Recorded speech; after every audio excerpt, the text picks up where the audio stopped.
So we all experience pain to some extent, in our day-to-day life even.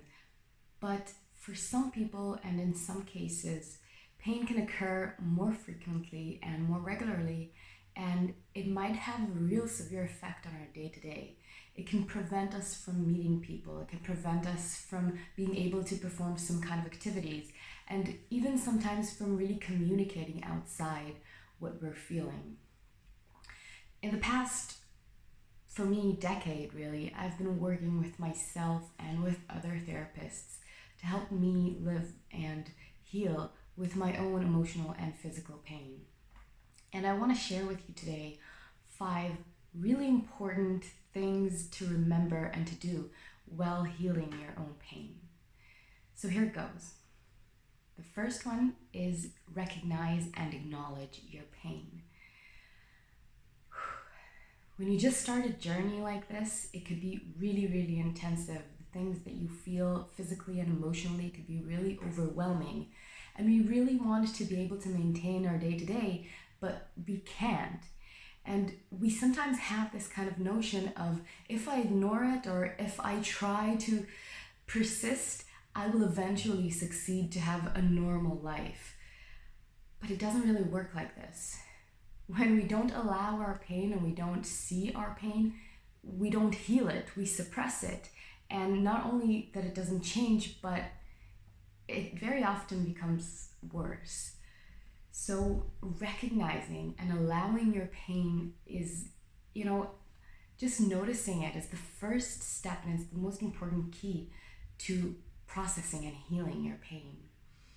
Because when we allow it, then we also allow it to change. And we cannot heal what we don't see, right? So number 1 is recognizing and allowing your pain.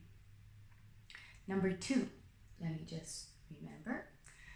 Number 2 is bite-sized goals. So a friend told me the other day, a friend with a chronic illness as well, she said, bite the apple, don't swallow the whole damn thing. And she's completely right.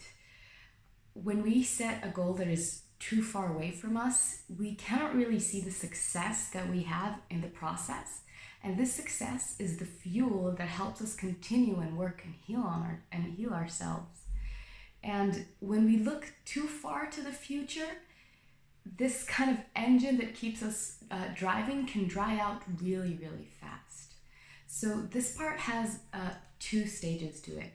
First of all is setting your goals in a reachable place so that you really know that it's something that you can do today and tomorrow, and it's not something that you need to go through a long distance to get to it. And the second part is to celebrate your success. So once you have accomplished a goal, even if it's just picking up the phone and calling your doctor and scheduling an appointment, then you need to go back and celebrate these successes. Because again, this is what's gonna make you feel like, yes, I'm doing something, I'm moving forward the place that I wanna be in. And these successes will be the fuel to keep you going. So remember to do that, to set your goals in a reachable place and to celebrate your success once you have reached a certain goal. Now, just need to remember, because I have it written here,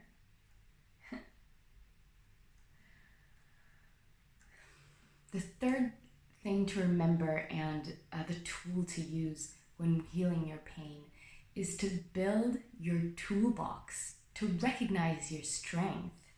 And what I mean by that is that pain often has, whether it's emotional or physical pain, it also often has like these peaks and then it starts to go down.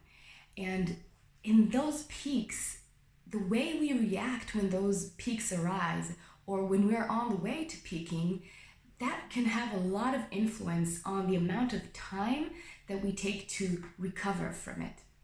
So if we know that we have 2, 3, 4 immediate tools that we can do to help ourselves when we start peaking, then we can really start like seeing the decay and the recovering happening faster, because we don't wait until we are in our top limit to help ourselves.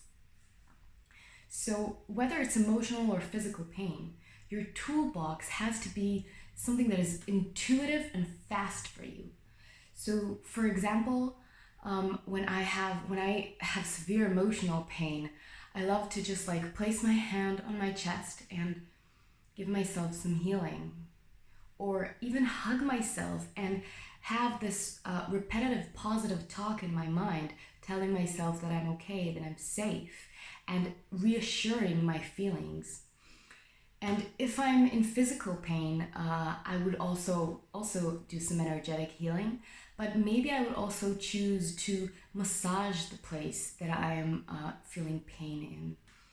Or maybe I will use an external aid like a warm water bottle. So you would really have to pick and choose your own tools.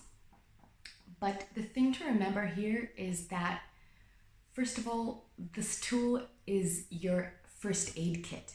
So it doesn't need to be something that demands a lot of energy from you. On the contrary, it needs to be something that is very easy and very natural for you to do. And try to keep these things as close to you as possible. So again, don't go to something that you've seen someone else do, but like stay close to your own experience and explore within yourself what helps you when you feel in pain. And then have these things in your mental toolbox.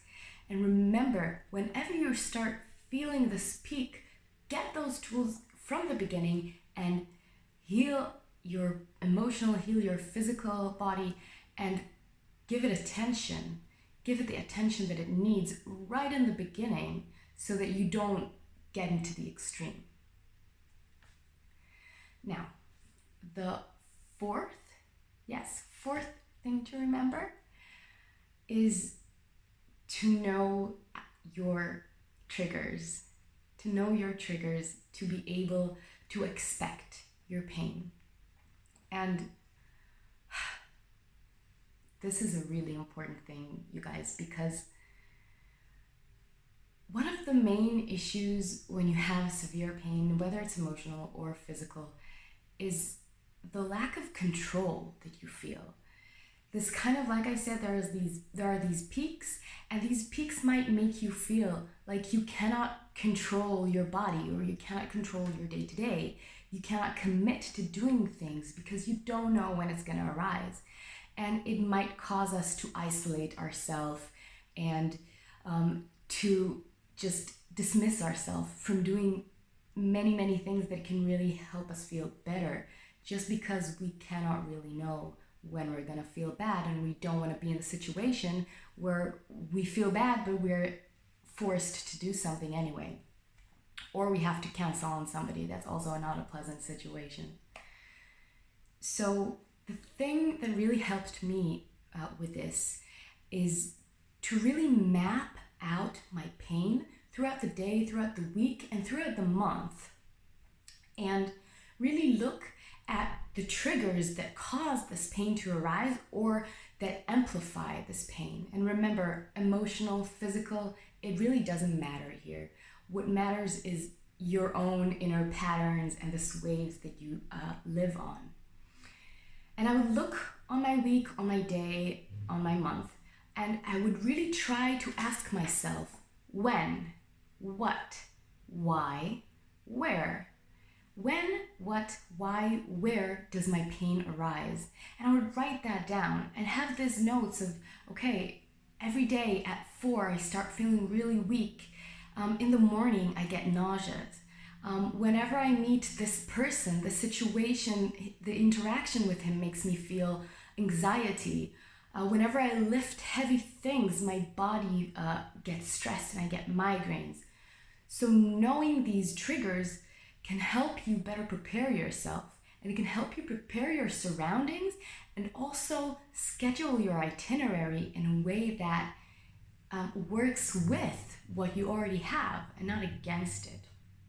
And having this kind of map of your own patterns is a way of taking back control over your own experience. To some extent, you can predict what is going to happen. You can prepare yourself, and you can grab your toolbox from the toolbox that we just talked about And you can help yourself go through this motion faster and easier, and you can help yourself regain some kind of control over your situation. Now, the fifth and the last thing to remember is actually a principle of life, and it is this: allowing movement. Movement is a big key of healing and of life generally. The natural state of energy is movement. Energy doesn't like to be stuck and held, and it likes to move, and that's what it does naturally when we don't try to grasp it. And when it moves, it grows, it changes, and it heals. And when we experience pain, we normally have two main options. It is either to try and run away from it, or to hold it, or to witness it and become intimate with it. So we can kind of look away, or we can look deep into it.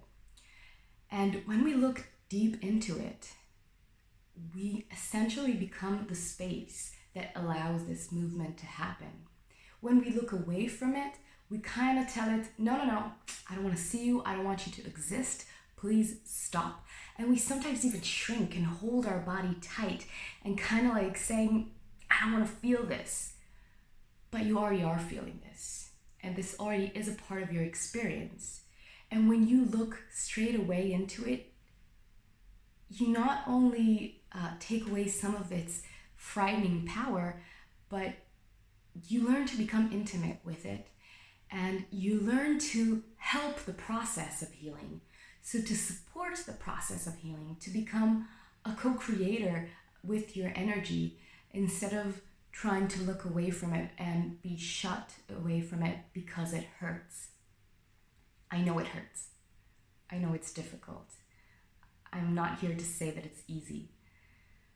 But when we look in and we communicate, that's where changes happen.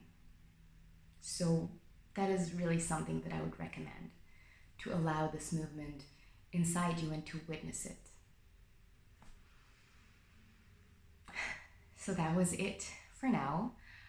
These were 5 things to remember when working with your own pain, with healing your pain, whether it's emotional pain or physical pain. And I thank you very much for joining me, and I will see you in the next video. Thank you.